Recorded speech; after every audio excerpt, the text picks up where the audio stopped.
you want to make today. Okay.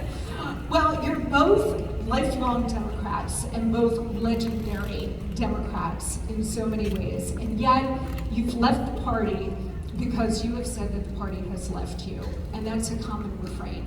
But was there a seminal moment? Did you have some sort of epiphany? Did it happen immediately? Was it gradual? Why did you leave the political party that had been your home for so many decades? It wasn't one single moment, and when you look at all of the major issues that we're facing today that are rooted in our Constitution, the challenges to our fundamental God-given rights and freedoms, this is not something that's just happened overnight.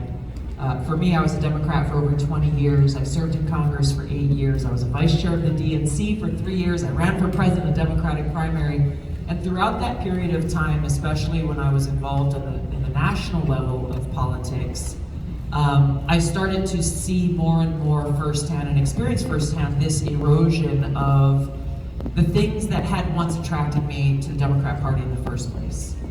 The party that I joined was a Big Tent open party. It welcomed people from all different backgrounds. It was a party that still cared about defending free speech, that still understood the truth that if any one of our right to free speech is taken away, then you might be next, you might be next. Who knows? No one will be safe.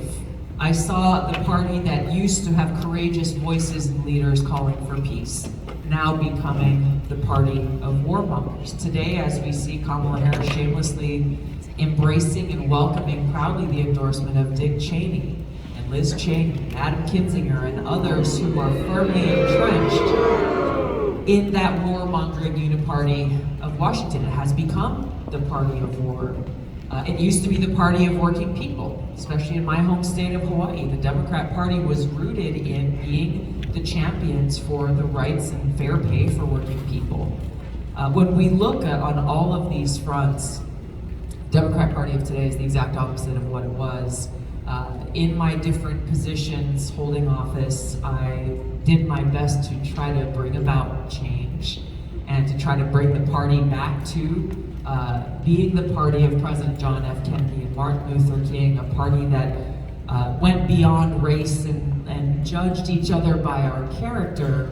But what I experienced there at every level was not only a lack of a desire to go back to the roots of the Democratic Party, but it was a direct rejection of anyone who dared to challenge their current agenda, the Democrat Party today.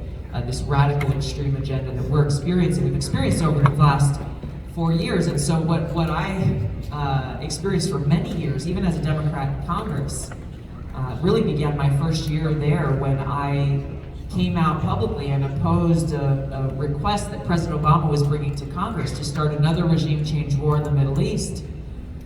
That was the beginning of what would be a years-long onslaught of attacks and smear attempts and censorship attempts and so forth, political retaliation by my former political party. So all of those things really drove me to a point where I said, how could I associate myself with a political party that fundamentally is against freedom and is openly rejecting the Constitution and brazenly abusing their power?